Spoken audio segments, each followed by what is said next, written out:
የኮሌጁ ዲን አቶ አንዱዓለም ገብረመድህን መርሃ ግብሩ ኮሌጁን ዓለም አቀፍ ተወዳዳሪ የሚያደርግ መሆኑን ተናግረዋል። ኮሌጁ ብቁና ለስራ ዝግጁ ዜጎችን ለማፍራት በትጋት እየሰራ መሆኑን ጠቁመው ይህንኑ ለማጠናከር የሚያግዝ ስርዓት መሆኑን ገልጸዋል። በኮሌጃችን የጥራት ትምህርት፣ ሰልጣኝ ተኮር አገልግሎትና ቀጣይነት ያለው ልማት ላይ ያለንን ጽኑ ቁርጠኝነት የሚያሳይ ነው።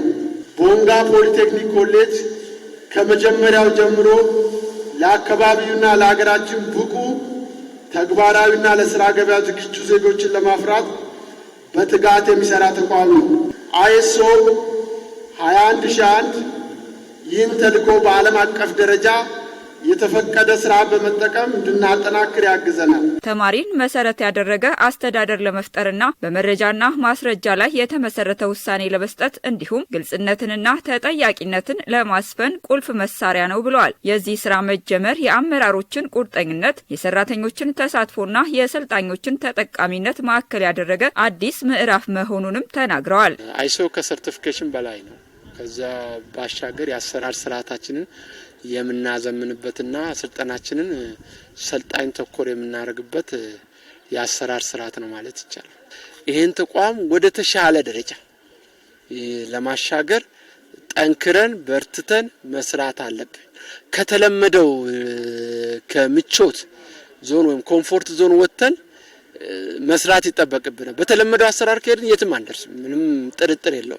መስራት ይጠበቅብናል፣ ልፋት ያስፈልጋል። በሂደትም የኮሌጁን ውጤታማነትና ስኬት የምናበስር ነው የሚሆነው ማለት ነው። የደቡብ ምዕራብ ኢትዮጵያ ሕዝቦች ክልል ስራና ክህሎት ቢሮ ኃላፊ ዶክተር አብይ አንደሞ የተጀመረው አሰራር በሌሎች ፖሊቴክኒክ ኮሌጆችም በቅርቡ ይጀመራል ብለዋል። የኮሌጁን ደረጃ በማሳደግ ዓለም አቀፍ ተወዳዳሪ በማድረግ ሀገራዊ ተልዕኮን መወጣት ከኮሌጁ ማህበረሰብ እንደሚጠበቅም አሳስበዋል። ክልላችን እስካሁን ድረስ ወደ 20 የሚሆኑ የቴክኒክ ተቋም ኮሌጆች አሉ።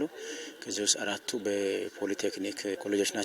ስለዚህ በእነዚህ ኮሌጆችን ደረጃ እጅግ በጣም ለማሳደግ ወደ ስታንዳርድ ያንዳንዱን ተግባር እንግዲህ በቴክኒክ ተቋም ስልጠና እንደ ሀገራውን በጣም ትልቅ ትኩረት ሰጥተው በመካከል ደረጃ የሰለጠነ የሰው ኃይል ለማፍራት ሰፊ ስራ ይሰራናል። ስለዚህ የሰለጠነ ክህሎት ያለው እውቀት ያለው ተወዳዳሪ የሆነ ዜጋ ለመፍጠር ዋናው ነገር ጥራት ነው። በጥራት ተወዳዳሪ የሆነ የሰለጠነ ክህሎት ያለው ዜጋ መፍጠር በጣም አስፈላጊ ነው።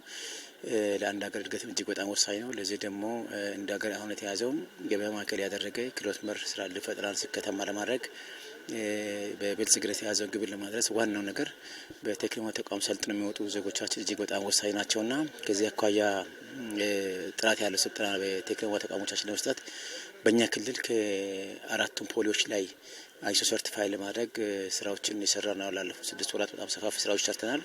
ስለዚህ ዛሬ አሁን ቦንጋ ላይ ስራውን ለማስጀመር በይፋ ፕሮግራሙን አስጀምረናል። ኮሌጁን ሰልጣኞችንና ሰራተኞችን ዓለም አቀፍ ተወዳዳሪ የሚያደርግ ስርዓት መሆኑን የተናገሩት ደግሞ የቢሮው ምክትልና የቴክኒክና ሙያ ዘርፍ ኃላፊ ዶክተር በረከት ወንድሙ ናቸው። ስራ ሂደቱ እንግዲህ የቴክኒክና ሙያ ተቋማትን እንደ ሀገር አቀፍ ብቻ ሳይሆን እንደ ዓለም አቀፍ ተወዳዳሪ ማድረግ ብቁ በክህሎት የታገዘ በክህሎት ራሱን ያበቃ ሰልጣኝ ከማፍራት አንጻር ይህ ሰርቲፊኬሽን በጣም ወሳኝነት አለው።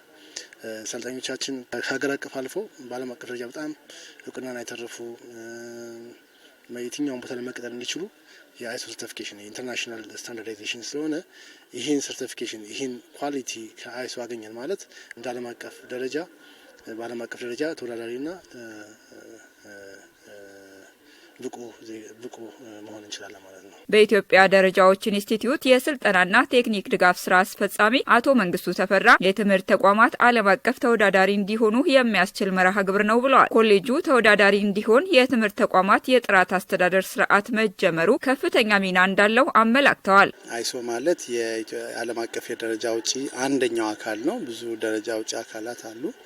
የኢትዮጵያ ደረጃዎች ኢንስቲትዩት አባል የሆነበት እና ደረጃዎች ብዙ ጊዜ ሪፈር ተደርገው የሚሰሩበት የዓለም አቀፍ የደረጃ ውጪ አካል አይሶ ይባላል። እንግዲህ በዛ እውቅና ያላቸው ደረጃዎች በሚዘጋጁበት ጊዜ የኢትዮጵያ ደረጃዎች ኢንስቲትዩት ኢትዮጵያን በመወከል ይሳተፋል። ስለዚህ የአይሶ ደረጃ ማለት የኛ ደረጃ ነው። እኛም ተሳትፈንበት ያጸደቅ ነው ማለት ነው እንደ ሀገር። ይሄ ስታንዳርድ ወይም ደረጃ ማሟላት በዓለም ላይ የሚደረጉ እንቅስቃሴዎች ጋራ አብሮ ለመሄድ የሚያስችል ደረጃ ነው ማለት ነው። በተለይ ደግሞ አሁን ቦንጋ ፖሊቴክኒክ ኮሌጅ እየተገበረ ወይም ደግሞ ለመተግበር ዝግጁ የሆነው አይሶ 21001/2025 የሚባለው ስታንዳርድ ነው። ይሄ ደረጃ የትምህርት ተቋማት በተመለከተ የተዘጋጀ ደረጃ ነው። በኮሌጁ የተጀመረው ይህ አዲስ አሰራር ውጤታማ እንዲሆን በቅንጅት መስራት ያስፈልጋል ብለዋል። በአሰራሩ ላይ ከኮሌጁ ማህበረሰብ ጋር ውይይት ተደርጓል።